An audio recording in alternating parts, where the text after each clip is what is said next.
In our final session, we enter the metaverse. With no shortage of influence stemming from the pandemic, virtual realms have only multiplied in stature and population in recent times. Is the future of the internet being paved in the direction of the metaverse, or can it go deeper?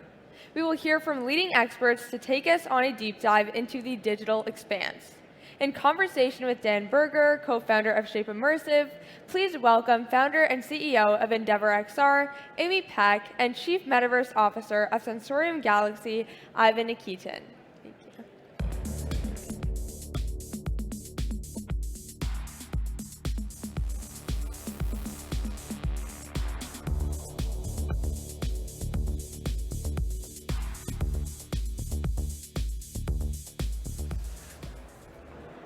Wow, how do we follow that up? It's a little tough. It's a little tough. Space to the metaverse.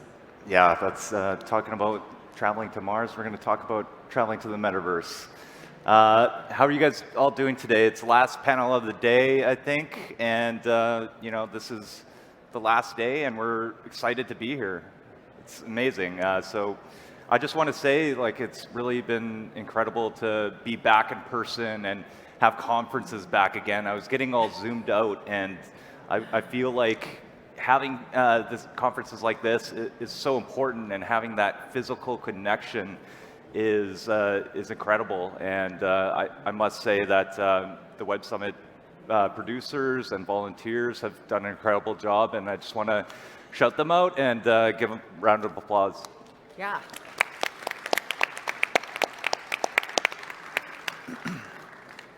So today we're going to talk about the metaverse and the implications of what's happening within this realm.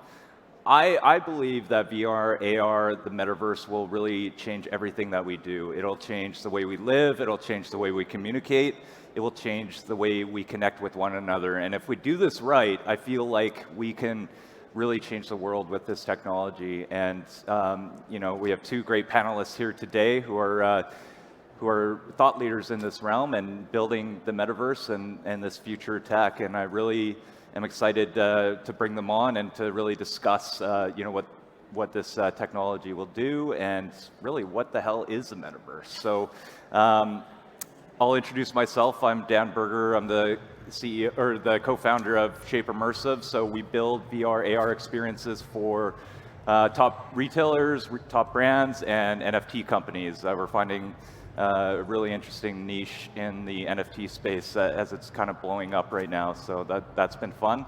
And the last 7 years, I've been really focused on democratizing this technology and really getting it to the forefront, working with various companies, various startups on how they can really integrate this technology into their business plans. And I really focus on the community aspect. So building ecosystems and communities is what I feel is super important within this technology. I've helped turn Vancouver into one of the top 2 regions for virtual and augmented reality. And this is really the third inning of where we're going to go with this technology. So with that, I'll hand it over to Amy first, and we'll have Ivan, yeah, sorry. Yes, I'm Amy Peck. So I have a company called EndeavorXR. We like to say that everyone remembers their first time in VR, and it's really true. And mine was in 2013, and that sort of sent me on this path of VR, AR, and now what everyone's terming as XR. And the metaverse now is in this kind of interesting hype cycle. And maybe it's a word that all of you have heard a little too much in the last couple of weeks. And so I'm hoping that what we accomplished today is to actually really talk about what the promise is beyond even commerce. Like, what is the utility of the metaverse, and why we should all really pay attention to it. Ivan. So at Sensorium, we have a more product-centric approach to metaverse. We believe that first we need to create the experience that people would want, and then see in what ways we can expand it to reach that fantasy of a metaverse, whatever it might be. At Sensorium, we tackle the future of entertainment. That's our main goal. We work with some of the leading creative minds in music, in shows, trying to reimagine these fields with the tools that we have available to us in VR. It's incredible seeing the rise of Sensorium over the past couple of years, and you guys working with some of the world's top artists, apparently, as well. So that's incredible. Let's start off the discussion and kind of paint the picture here of what will the metaverse, like what will our lives look like in the metaverse? What's the point of this? Amy, do you want to go first? Yeah, I mean, I think it's almost a question for all of us because it's really, what do we want from the metaverse? And I think, I've actually heard, so there was a great article that Kevin Kelly wrote a couple of years ago in Wired magazine called Mirror World. And I thought that was an interesting expression, but then when I thought about it, really, we don't necessarily want to replicate the real world in kind of this digital landscape. And this is an opportunity to kind of rethink how we communicate. This is a new medium for art, for communication, for business, certainly for commerce. But it's very 1.0, and it doesn't work unless it's really a collective. Like, we have to really consider, like, what does our little part of the metaverse mean to us? And I don't necessarily even think of the metaverse as just a digital environment, like a purely computer-generated environment. Really, it's interacting with data all around us. There's another term called the AR cloud, which is essentially everything that we're doing on our smartphones. Hopefully, you're not all looking at them right now. It is actually just going to be in your field of view, kind of on demand, through different inputs, through voice, it's really through intent. Like, what do I need? When do I need it, and where do I need it? But then there'll be a discovery mechanism. And so I do think it's really important for us to pay attention. We've all heard a very big announcement recently from a very large tech company. And, even though the rhetoric there is, yes, the metaverse is for everyone, is it though? Like, I think we need to take control of this. We need to take control of our data. We need to think about what do we want and what experiences do we want? How do we want to interact with this digital landscape as it becomes more and more merged in our real lives? Ivan, build off that. I think it's one thing to consider the kind of user experience that people are going to have in the metaverse, but another important point is what it gives to the creators and how it's going to be maintained. And I have deep belief that the future of the metaverse might not actually be for us to create. By us, I mean humans. Look at what currently is being achieved with generative AI. The things that can be done with generative adversarial networks, which can effectively transform the style of any given painter onto the latest iPhone photo that you just took, or maybe GPT-3 that generates text on any given topic. And one of the latest advancements of OpenAI, DALL-E, that can draw images based on the text description. So if we take it a bit further, what if the main street of the metaverse would be actually supported as a kind of a dynamic environment created by and maintained by AI? So while this might seem like a pipe dream today, it's actually not so far off. Look at, again, recently GitHub announced GitHub Copilot, a programmer's assistant tool that can autocomplete whole chunks of code, understanding the intentions of the software engineer and fitting that within the architecture of the computer code. So if we take that just one step further and think how we can block out a kind of an environment, put certain tags on the objects, and then, bam, the AI will populate that with high quality assets and keep it all dynamically evolving. the metaverse cannot be all about static decorations and us just hanging around within those constraints. It needs to be dynamic, it needs to be moving, it needs to be acknowledging the presence of the user in that space and contextually reacting to that user, curating the content, changing the scenery, and so forth. So we were talking about this backstage a little bit, but since the metaverse is kind of the hot topic, we're seeing a lot of interesting players get into the space and kind of showcase themselves as metaverse leaders. What do you guys think of this noise or this sort of thing that's happening within the metaverse right now in terms of just the explosion that's happening? Start with you. So we thought that at Sensorium we're been in metaverse business for the last 2 years, and since last week, the metaverse became a kind of a buzzword. I start talking to people, I tell them we're building a metaverse, and suddenly I'm a metaverse wannabe, even though we've been doing that for quite some time. So again, I think that the label doesn't mean anything.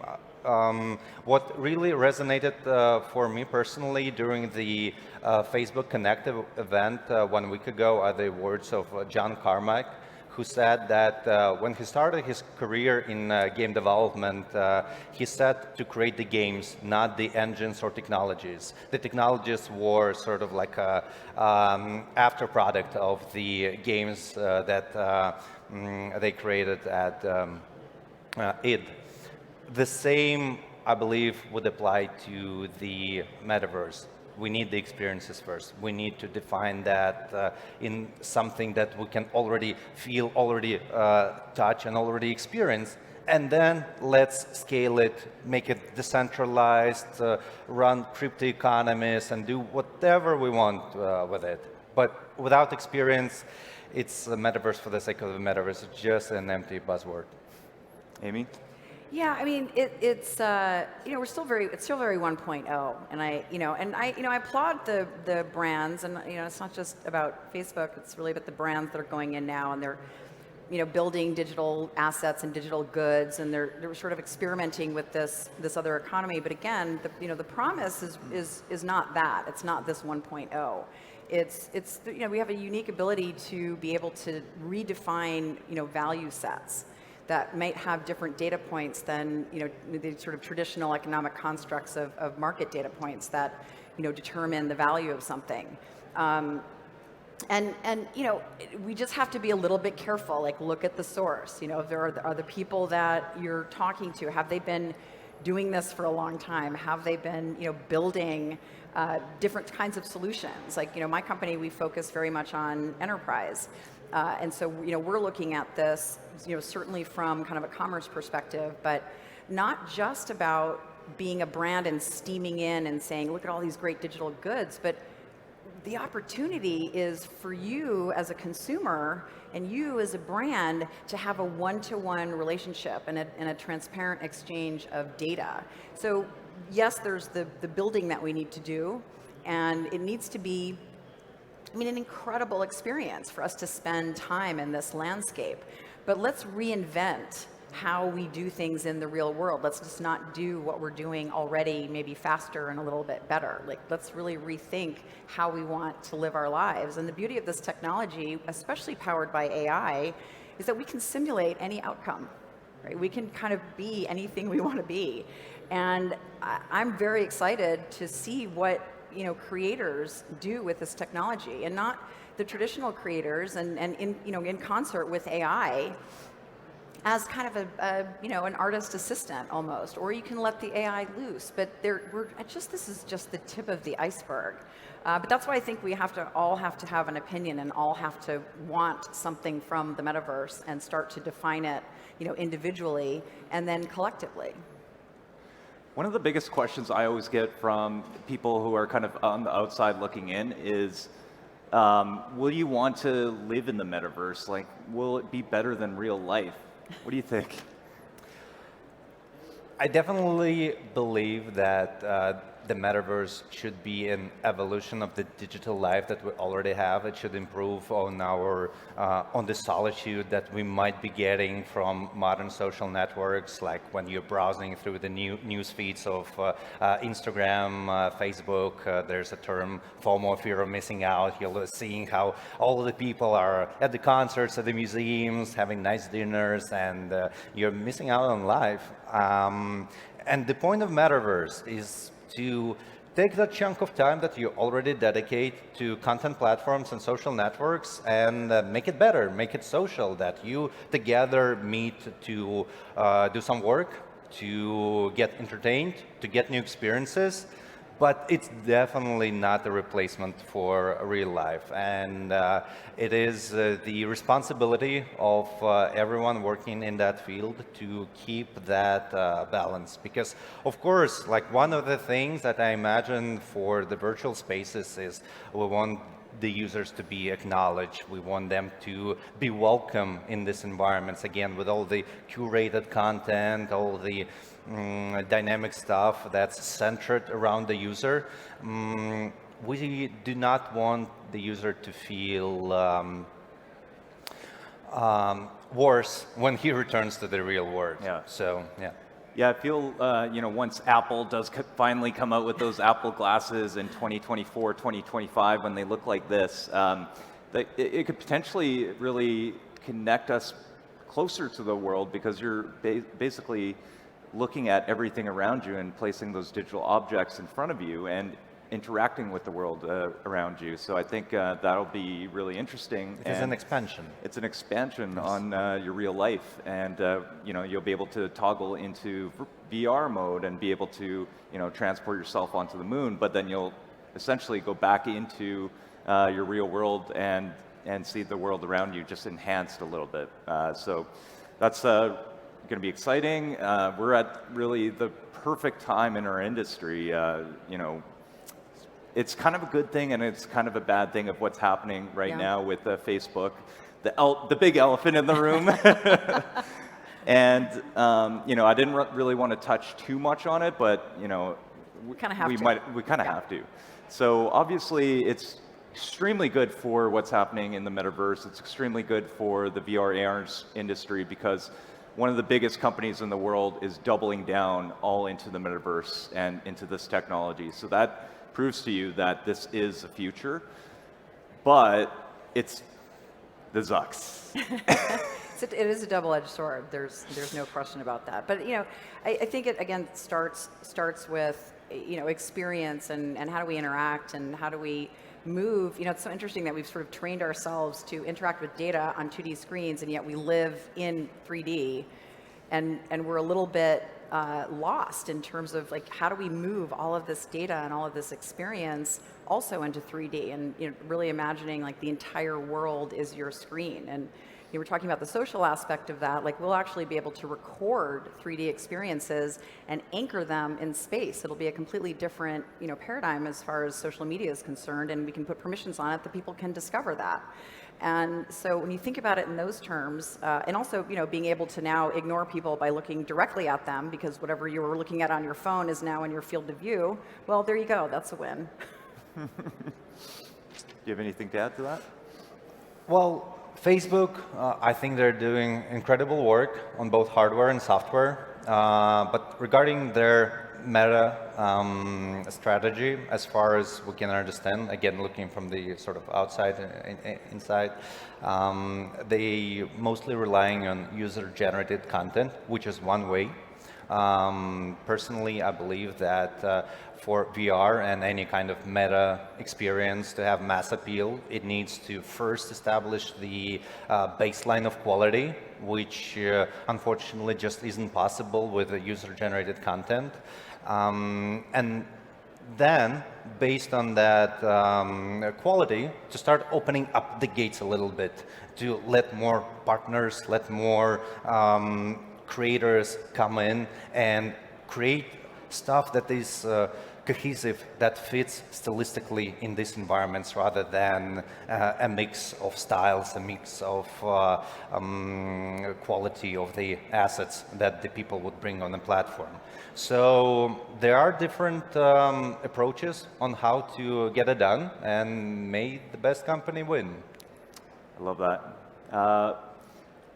We're running out of time here, so let's just end it with one statement or one thing that you're very excited about in the next few years within the metaverse, and then we could kind of close it off from there. Amy, go ahead. I think I'm just excited about the opportunity that we have to kind of redesign our lives, maybe even look at the aspirational version of our lives, and then for really everyone to become a creator. Like, we can all be creators in this world. The tools are being democratized and much more accessible for people. So yeah, I'm excited to see what people come up with. Ivan. I'm very excited because this is a time when we all sitting down in this sandbox, trying different shapes and forms, bringing our AI friends over to create new stuff, bringing friends to